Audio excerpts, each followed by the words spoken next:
Good afternoon, everybody. We're getting ready to start the session about Ask the Experts. We have a panel up here of TV meteorologists along with some emergency managers from the local area that you're going to be able to ask them questions that you need answers to. So we'll get started on that here just shortly. I do have one announcement. If there's a Marissa Huguenot in the audience, we have some valuable paperwork that belongs to you, and you can pick that up in the cert room over here to my left in the very corner of the room. So Marissa Huguenot, we have some information for you available over there in the cert area.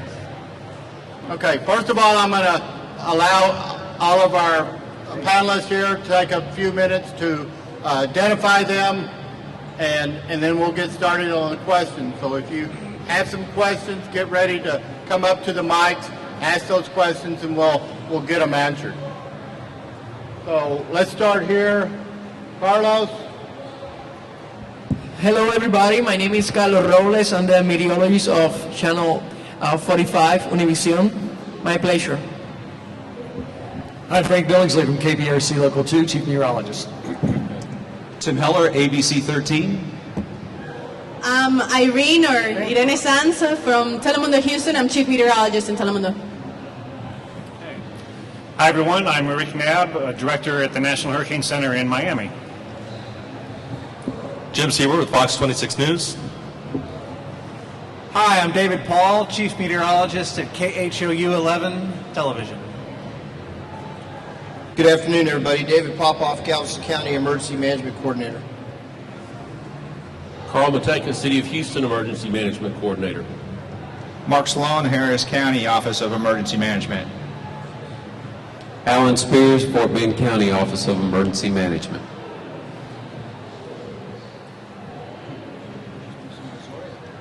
Whoever's controlling the speakers, this back speaker here behind us is not working.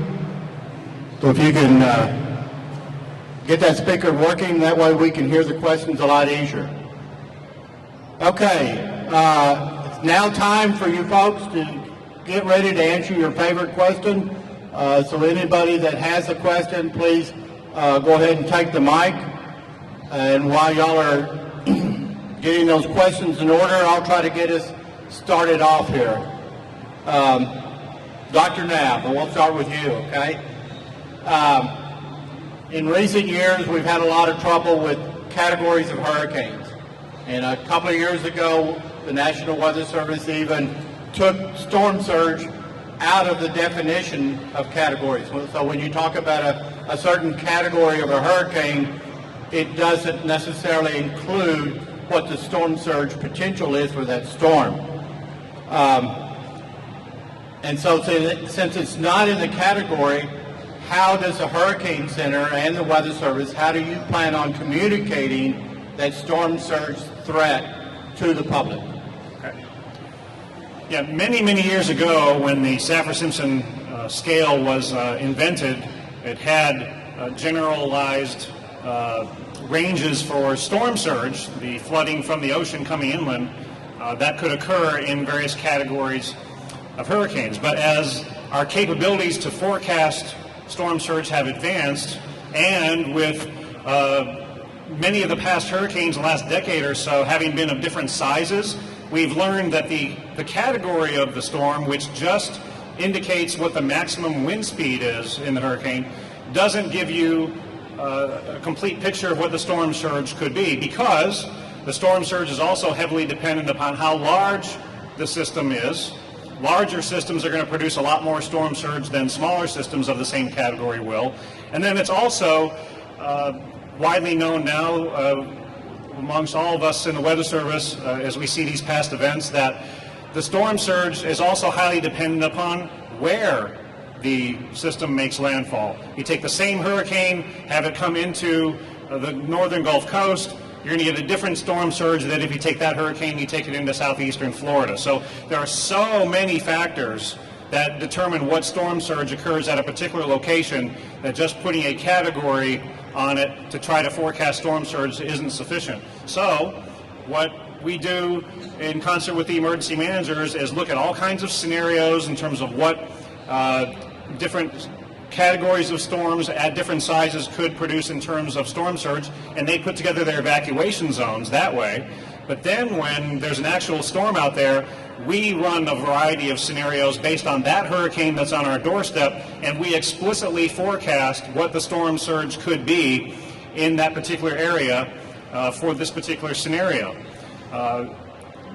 Just to give you an idea of how much size is important here, when Isaac came ashore in the northern Gulf Coast last year as a Category 1 hurricane by the wind, it flooded in certain areas that didn't even flood during Katrina because of the different track and its very large size. So we are moving more and more toward, and I'll discuss this afternoon, focusing more on what wind are you going to get potentially in this case, what surge are you going to get in this case locally, and focus less and less on categories and the status and so forth, because we want people to be aware of and be warned for what hazards they're going to experience where they live, and the category just doesn't capture that all by itself.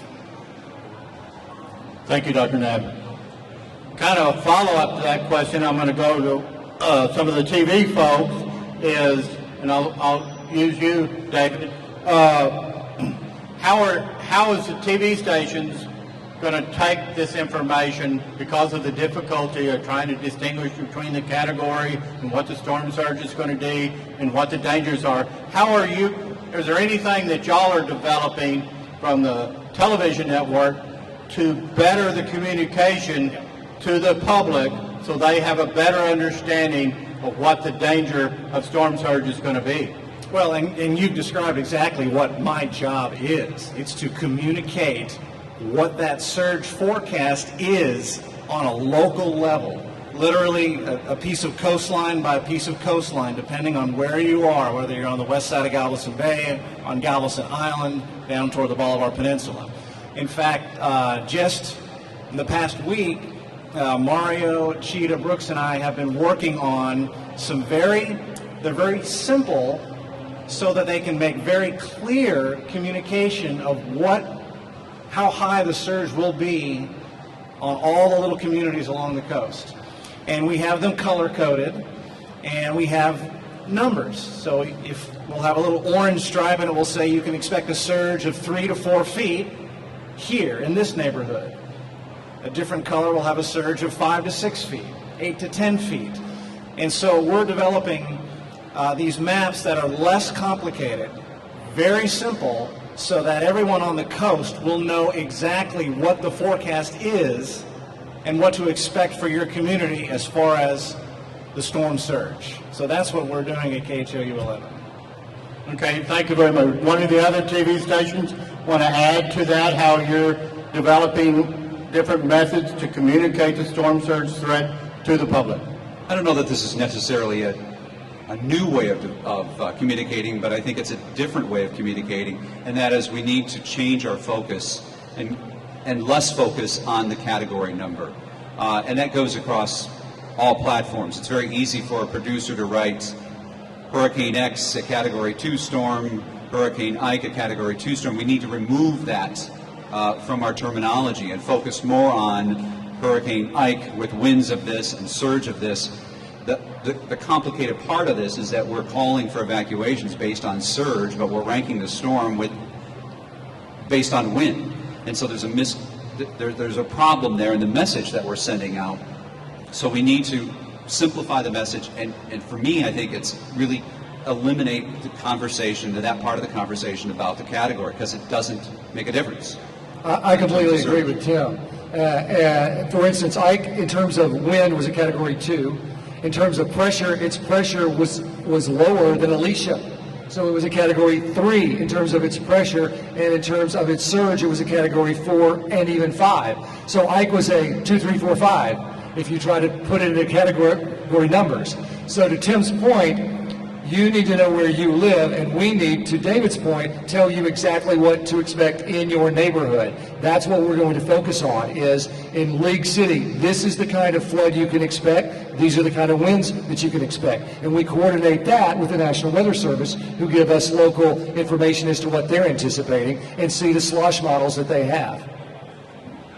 And definitely each storm is different. You can't count on one storm because it's a Category 2 to be the same as another storm Category 2. Remember, the direction is different, and we also need to focus on the size of the storm. You all remember Sandy, it was huge, and it just caused a lot of damage. So don't just focus on the thin line from the Hurricane Center. Focus on the whole picture. Thank you all very much.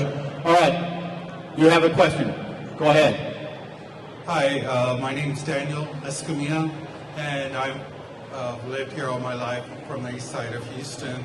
I currently reside in Conroe, Texas, and I have actually two questions. One question is, and I asked it earlier, I guess, I'm not sure if I asked it correctly, but without El Nino and La Nina this year, is it going to be hard to predict more as far as where the hurricane will be going? And also, depending on the hurricane, what causes one to have more tornadoes than others? Okay. One of the meteorologists want to handle that? Well, yeah, you're right. There's no El Nino, there's no La Nina, there's La Nada. So the El Nino, the winds tear up storms. They don't direct it. So in terms of how many storms, we're forecasting a lot more because there's no El Nino. But as to where they will go, honestly, we just don't know. And the forecast track is good, that forecast cone. But keep in mind, that's only 2/3 of the storms end up in that cone. 1/3 of the storms actually aren't in that cone. So that's about a 65% rate. So the forecast tracks are getting a lot better, but they're not there yet completely. So the answer is El Nino has nothing to do with where they're going to go. And I don't remember your second question. Oh, the second question was, why is there a difference in tornadoes sometimes with one hurricane versus another? A lot of it has to do with when the storm approaches and how much different wind shear you get as far as different angles of wind. So that's what gets these spins going. A spin from the south, a spin from the southwest, a spin from the northwest. So it's hard to know. That's why every time a storm is approaching the coast, you'll get a tornado watch put into effect basically every single time, because we simply don't know. Keep in mind that Katrina, which went in the New Orleans, Pascagoula area, Pass Christian area, there was a tornado outbreak, a deadly tornado outbreak south of Atlanta, Georgia. So I don't think Dr. Nab could answer that better, but I don't think we know the answer. Dr. Nab, you want to take a... Sure. Tornadoes are going to happen most frequently in a landfalling tropical storm or hurricane to the right and to the front of where the system is going or where it's located.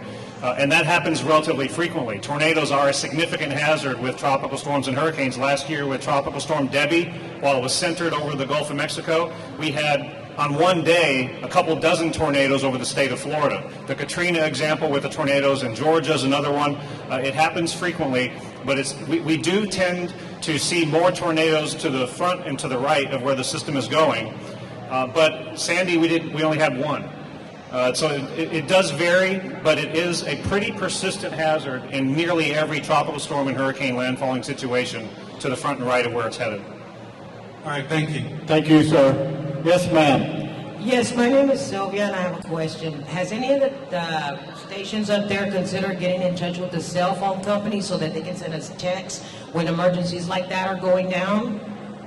I can take that. And actually I'm sure all of us at the different stations have different things like this, but we found that yes, we do have relationships, but we have it more of our own texting ability. One of the things that people might not realize, but they have learned in Hurricane Ike, is that it was still possible to send out text messages, but not make phone calls after the storm because some of the towers were damaged, and a text message does take a lot less bandwidth than an actual phone call. And so from Hurricane Ike, that's why at our station we now have 31403, which is a text messaging service that we've also, so whenever a forecast comes down from the National Hurricane Center or from the local National Weather Service office, so we're not just talking about hurricanes, but any type of severe weather event or flooding event, we automatically then, it generates that text that then goes to people. So I know that each of the stations have something similar to that ability. Okay, I'm going to take your same question, and I'm going to send it back here to the emergency management folks, because I think they also provide a similar type of service from them. Based on where you are in your jurisdiction, and from Fort Bend, Galveston, City of Houston, each of our emergency management agencies has a variety of alerting mechanisms that you can sign up for. If you go to your emergency management office and look at their website, I'm sure that there's an alerting mechanism there. If you're in Harris County, you can go to readyharris.org, click for alerts, and you can be notified of various information that comes out for various hazards. As Mark said, all of us, I believe, have some type of mechanism in place to send out email alerts, either on your phone, on your computer, however you want to get them. We have something set up in place to do that. If you're in Fort Bend County, you can go to fbcoem.org. It's extremely important that you sign up through your local Office of Emergency Management. We actually use texting, emails, reverse mass notification systems for evacuation and for reentry. So very important you visit our websites. It is important. Mayor Parker talked about it earlier for those who live in the city of Houston. Alert Houston, if you'll go to houstonoem.org, we have a number of links for you to sign up for alerts. You can go to 311, Harris County 311, and sign up, register your cell phone to your home address if alerts come out that way. So there's a number of ways to get information. Our office with the city of Houston participates in social media. We push the information out that way. So if you watch the website, if you sign up for some of the alerts, then that information should be able to come out to you. Okay, thank you. Hi, my name is Sharon Lambert. I live in the city of Houston. I have a question, probably a lessons learned question from Katrina and Rita about the contraflow evacuation system. And it just seems like there should be some way for maybe the Galveston people to get out first. And is there some sort of trigger to where they can get off the island first before the people that choose to evacuate but don't necessarily need to evacuate clog up the freeways? Okay, I think we'll turn that over to start with Pop here. Well, if you live in Galveston County and you don't know where your surge zone is, or if you live in a surge zone or what evacuation are, go visit our booth, get a map. We do it by zip code. If you don't live in a surge zone, we don't encourage you to evacuate. However, if you live in Galveston County, there's two gentlemen up here, one from Harris County and one from the city of Houston, and they promised us that we will go first. We will get out of the way first. But there's a very small window of opportunity for Galveston County. If you wait the next day, our evacuation is based on the city of Houston and Harris County and how fast the storm's coming. If you wait, then you're going to have 4 million people in front of you, and that's not a good thing. So make your plans now to evacuate if you live in an evacuation zone. When your zip code, when the guys in the front tell us what zip code, tell you what zip code to evacuate, then please evacuate, and that's the important message that you need to take away. Well, and I'd like to say this while I have everyone's attention, Gene, because we brought this up several years ago, and that we all have registration stickers on our windshield, and if those people that were in evacuation zones had a different colored sticker, say theirs was white and everybody else's was blue, then as everyone's trying to evacuate, and you show up and you don't have the white sticker, then you're subject to be told you don't get on the road. Whereas the people with the white stickers, they go first. Because to say to everyone, don't go yet, is going to be a very difficult task, obviously, because everyone is going to see a monster storm in the Gulf and they're going to want to get the heck out of there. So how do you keep people from getting on the roads other than to be polite? And I think that is an easy solution, that those people who have registrations for their license plates in Galveston County and coastal residents have a specific colored sticker so that the law enforcement agencies that are going to be directing all of this traffic knows who's who. It hasn't been done. Let's get it going. Your other part of your question was about contraflow.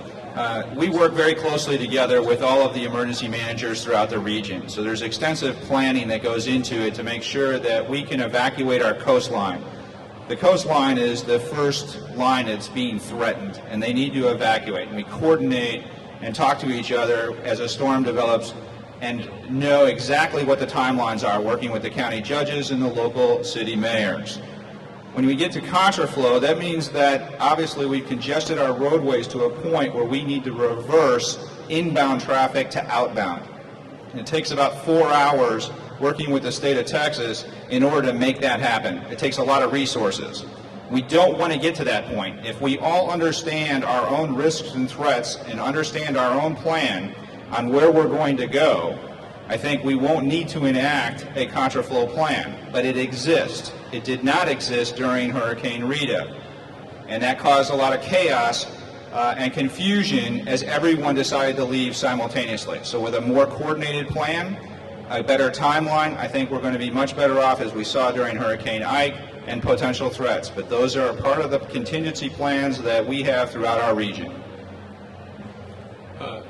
To go back just a little bit to the zip zone maps that everybody's talking about, there's basically 4 zones on there. There's coastal, A, B, and C, and it's listed by zip codes. Everybody knows what their zip code is, and the process, if evacuation becomes necessary, is going to be based on the information that the National Hurricane Center provides to us as emergency management coordinators, decisions that our elected officials are going to make, but it is an orderly process by which Galveston goes first in coastal and A. There's a B zone that'll go next, and then there's the C zone, which incorporates part of the city of Houston and other areas.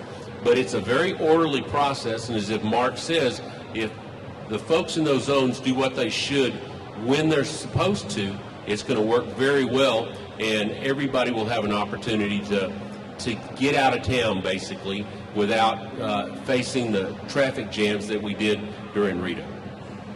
Okay, thank you all. Yes, sir.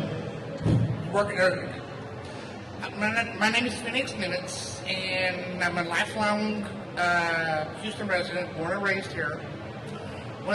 Didn't go through Carla, went through Ike, Alicia, all the rest of them. My question is that when Ike hit, as Frank said, it was a category 1, 2, 3, 4. In Katy, we hardly got anything. We got wind, we got rain, our power was out for maybe 8 hours. But the further you got into Houston, the more problems you had. How come out in Katy we didn't get as much damage as we did, but on the west end of Galveston and Houston, they got wiped off the map? How did y'all? Carlos, would you like to tackle that one? Absolutely. Probably this happened because the more intense part of the system is in the northeast quadrant.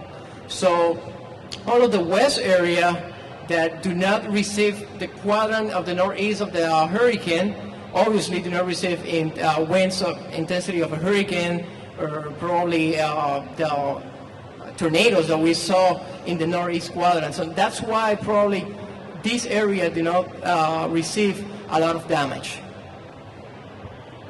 Dr. Knapp, you want to add to that? Sure. A lot of the answer to your question, as the gentleman just said, had to do with the track of the center of the system. You were on the comparatively weaker side of Ike. In the future, though, another system of Ike's size or strength is coming. Don't presume your outcome will be the same, because if the track is a little bit different and you end up being on the stronger side, your impacts could be a lot greater. Yes, ma'am. You have a question. Yes. Hi, my name is Amanda Walker. I'm a student at Texas A&M, and I was wondering, on the television, when they're talking about the maximum wind speeds for a hurricane, are they talking about the maximum averaged over the whole storm, or just the peak they see anywhere, for example, in the northeast quadrant, like we were talking about? I'm going to give that back to Dr. Knapp, since they're the ones that generate the products that tell you that. Okay, sure. The intensity of a hurricane is the maximum sustained wind anywhere in the circulation.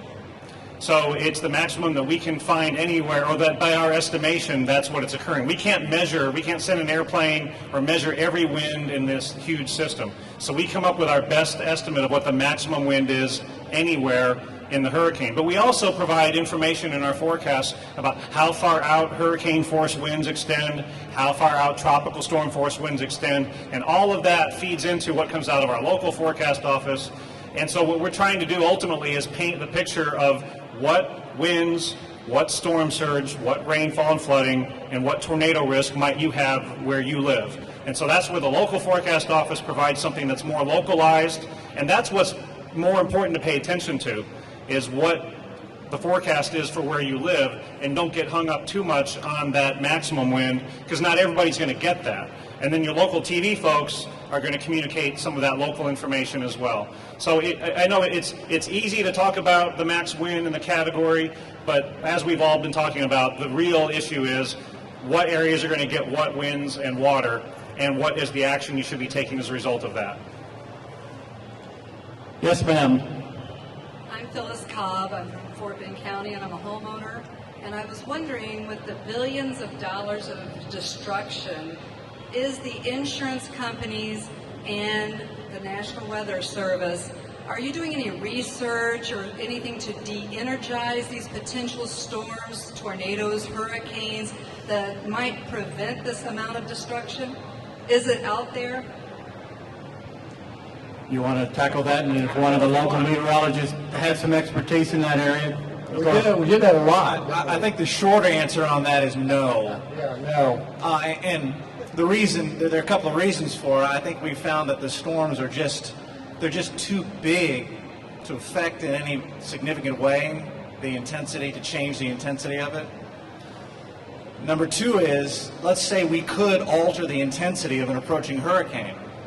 Well, the unintended consequences of that may mean that the Great Plains don't get the rain that they need out of these tropical systems to grow wheat and grain and corn, and crops fail because we decided to try to weaken a hurricane for people who've built on the coast. I think the general consensus is not only is it impossible, but it may also be the wrong thing to do. And the only thing you can do on the coast as a homeowner is be prepared. Keep in mind what you would do to the ecosystem. If you put a big iceberg in front of a hurricane to cool it off, what that would do to all the fish in the Gulf. So you have a whole other problem on your hands. Or what if you only turned it and it went into another country when it was heading to America? They may not like that. So it's kind of I think David's right. We can't do it. Even if we could, nature has a way of evening things out over time. I know this is a hurricane session, but what about tornadoes? Because I think of the poor people in Moore, Oklahoma. Was there any way that we could have prevented that tornado coming through and wiping out an entire city and lives? No. Okay. You want to? Thank you.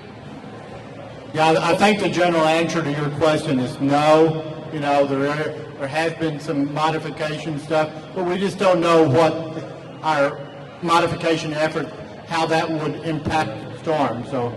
Yeah, just very quickly, to generally answer that question, the reason why we haven't figured out ways to get rid of dangerous weather systems is a combination, as you've heard partially already, of cost, effects on the environment, and ethical considerations about unintended consequences. And I think if we're going to talk about spending a lot of money on dealing with weather, we're much better off putting money into hardened structures and safe rooms for tornadoes, and getting the word out for evacuations for hurricanes and all the things that we're working on up here. Thank you. Yes, sir. General conversation we tend to have in our family with weather. We got to talking about hurricane season coming up, and in a comparison aspect, we were looking at Ike, and correct me if I'm wrong, but I think Ike came across Bolivar and through the bay. As strong as it was, when you look back at Katrina coming across into Louisiana with Bay Campeche, a stronger storm coming up on the same path. Granted, you're going to get higher storm surge possibly as you come into the bay, but how much damage could be expected up along in the Kingwood-Humble area with that water probably having nowhere to go, I would guess. I mean, it comes up and has anybody estimated how far inland that would go in that situation? I know a lot of estimates along the coast with storm surge and how high it would be, but if a storm came in that particular area, again, that was stronger, just how much damage would there possibly be, and how far inland would the water go? Those models are run. I mean, every storm's different, every angle's different. These slosh models you're talking about, which are sea, lake, overlands, surge from hurricanes. These slosh models are run and on pretty simple computers. So I don't know the answer to the question without running the model, but you saw what it did to other communities in the direct path. So you're talking about all that water being funneled into Lake Houston and coming up into the Kingwood-Hummel area. Because they've got maps on the other areas as to what can be expected. I'm not really seeing anything that shows what can be expected up in that region based on the scenario where it came in that way. Aren't there slosh models up there? Yeah, I'm not sure the surge model, the slosh model actually penetrates that far inland, because once you get to a certain point, the slosh model is not going to give you any data. For the Kingwood-Hummel area, what you really don't have to worry about so much is the surge. But if we get a strong Cat 3 or a Cat 4 coming up that same track up the bay and into Kingwood-Hummel, what you're going to have to be concerned with will be the number of trees in your neighborhood that are going to be down. It will blow your mind. We haven't been through a strong Category 3. We haven't been through a strong Category 3. I mean, Carla took a much more southerly track. Alicia in 1983 was barely a Category 3 hurricane. And that knocked down a tremendous amount of trees. In Kingwood-Hummel and in the neighborhoods that are inland like Spring, Woodlands, Conroe, even Huntsville, you need to make sure you have supplies, water and food, for at least 3 days, so that when all these trees are down and you cannot get out of your neighborhood and no one can get into your neighborhood, you need to be prepared to camp out on your own with your own supplies for at least 3 days, because I'm telling you, the number of trees that are going to be down will be unbelievable. And that's what you guys in Humboldt-Kingwood need to be more concerned about. You might also remember with Ike, we had a whole bunch of electrical workers on their way to Texas to help bring us electricity back, and they all had to turn around and go back to Missouri and Ohio and Indiana because of the remnants of Ike blew down all their trees. So the bad thing about the winds with the down trees is that could go for hundreds of miles inland. And like what David is saying, you really kind of have to be prepared. After Katrina and Rita, I spent a lot of my weekends working on crews going out and helping the people in Mississippi, and they were 100 miles inland, and literally entire neighborhoods were just decimated with downed trees because of that. And so in the Kingwood area, I think that's exactly what we're talking about for you. Well, and I want to speak to his point too. October of 1994, Gene, you'll remember when the San Jacinto River not only flooded, but they caught on fire. That was one heck of a storm system that flooded all of Kingwood and Humboldt right along. Were you there then? You know what I'm talking? Yeah. So one factor that all of this hurricane forecasting often doesn't really take too much into account is just how much rain on top of the surge you're going to get. And if you have a surge coming in to the bay, and then you get a lot of rain on top of where you are, it has nowhere to drain. And that's what we've seen time and time again, and that's a problem you're going to face. If you get a very heavy rain event in concert with this surge coming into the bay, it's going to flood your neighborhood. So keep this rule of thumb that we all know in mind. The speed of the storm divided into 100 will give you how many inches of rain are possible. 10 miles an hour, 10 inches of rain. 5 miles an hour, 20 inches of rain. Yes, ma'am. Hi, we moved to the Houston area about 1.5 years ago, and I've heard people talk about the clean side and the dirty side of a hurricane, and I was wondering what that refers to. Tim, you want to talk about that? Sure, that's a good question. It's the right side of the storm based on the track, because you not only have the forward speed of the storm, but you have that with the wind. So if you have a storm that's producing an average wind speed of, say, 75 miles an hour, and it's moving at 20 miles per hour forward, on the right side you're going to have a 95 mile an hour wind. You're adding the forward speed of the storm to the wind itself. Where on the opposite side, you're subtracting that 20 miles per hour. So the dirty side, because not only do you have the faster winds to the right side of that track, depending on the angle it's going in, but that's also, as we pointed out, also the area where you're going to be watching for more of your prolific tornado-producing storm systems on that right side. So that is the dirty side. Does that answer your question? Yes, thank you. Yes, ma'am. I've listened to the evacuation plans, but as most of us know, everybody have a tendency to wait till the last minute, and some people is not going to leave until the water is knee deep. How do you plan on getting these people to move when they're supposed to move? And my second question is, there's quite a bit of new housing going up here in Houston. Have the building codes been designed to increase the strength of these houses according to hurricane predictions? Okay, answer the first question. I'll go with Pop, who's on I'll the address coast. that one. It's real simple. Mandatory evacuation means mandatory evacuation.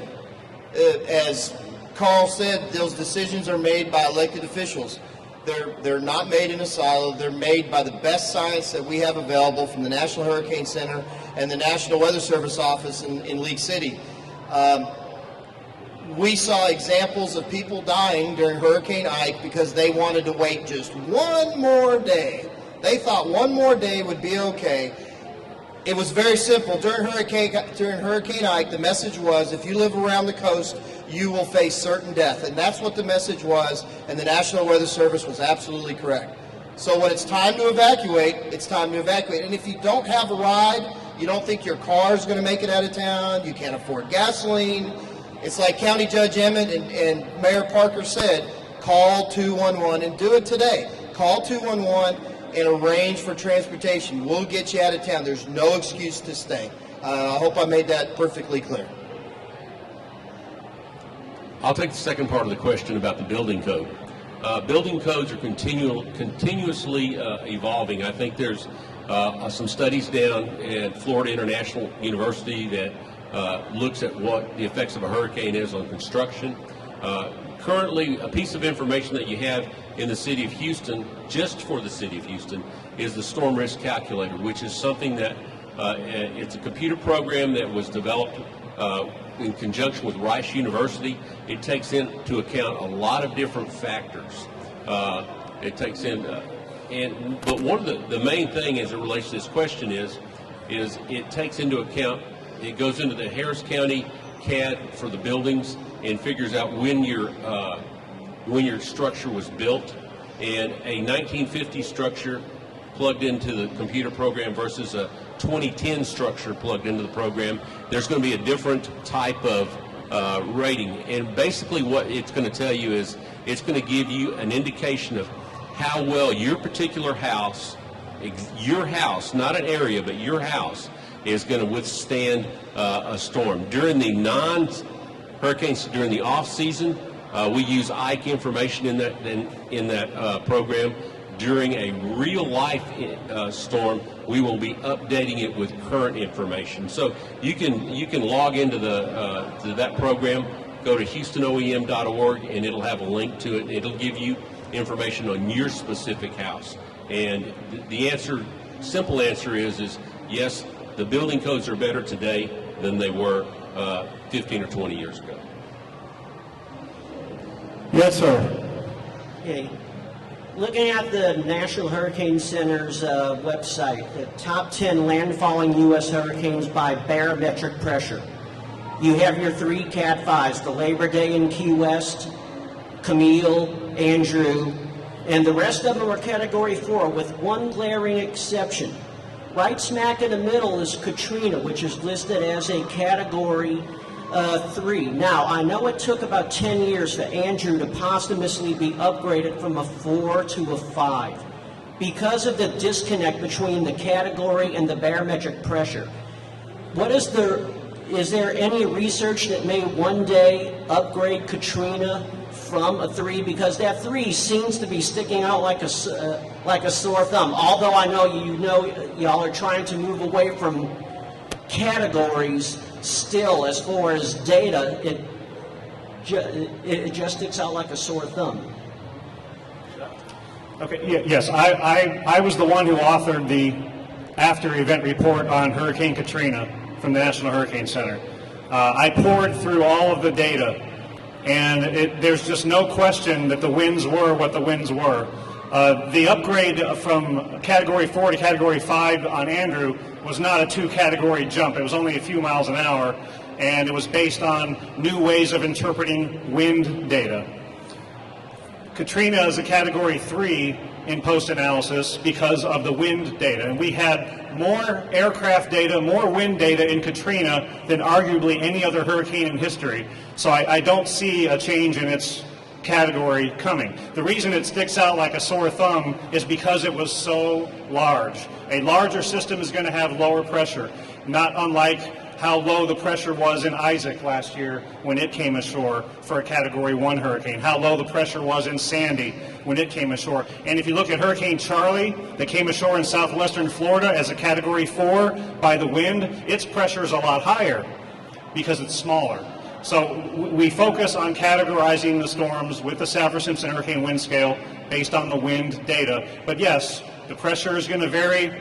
The storm surge is going to vary. All the impacts are going to vary depending upon all the other characteristics of the storm. So with Andrew, there was a lot less data to go by at the time. So that's why Andrew got upgraded much later as compared to what you're saying about Katrina's going to stay where she is. Yeah, Andrew was upgraded after the fact because of new ways of interpreting wind data from the dropsondes from the aircraft. But again, it was not a 2-category jump. It was a relatively slight difference in the wind speed determination that took it over that category. Yes, sir. I have a follow-up on my question. I know we're talking about hurricanes, but the tragedy that happened in Oklahoma City, it was an EF4, EF5 tornado. How come we don't get those type of tornadoes down here? I have never been through an EF4, EF5 tornado here. Have we ever had one in Houston? All right. Channelview was in F4 back in October 21st of 1992. But no deaths from that tornado. But how come Oklahoma seems that they get the worst of? They have miles and miles and hundreds of miles of updraft of that warm, moist air, over hundreds of miles, meeting hundreds of miles of cool air. Because of the Gulf, we don't have that distinct separation of air masses like they do. Thanks. Anybody else have a comment on that question? No, that's exactly right. Because we're close to the Gulf of Mexico, to get a big, strong tornado, EF4, EF5, you've got to have very, very tight, contrasting dry air, moist air, cold air, warm air. And because of our proximity to the Gulf, we often just have too much moisture in the atmosphere. We don't get those sharp contrasts. Also, because they're further north, they usually have a much stronger jet stream to support the tornado growth. And it's unusual for the jet to dip that far south all the way down to Houston to give us those conditions. Interesting statistic. At one time, Harris County had the distinction of having more tornadoes than any other county in the nation. But most of our tornadoes are small, short-lived, but we do have a large number of tornadoes, but most of them are not as destructive as the ones we've seen here. This will be our last question, and I'll turn it over to you. I wonder if anything's been addressed on the Saffir-Simpson scale. It seems to be inadequate because it doesn't consider size and speed. If you took a bowling ball and made it 300 feet and rolled it at 1,000 miles an hour, you could knock every pin down, right? So there should be an integrated kinetic energy, or Ike, of every hurricane, so you have an idea what you're dealing with.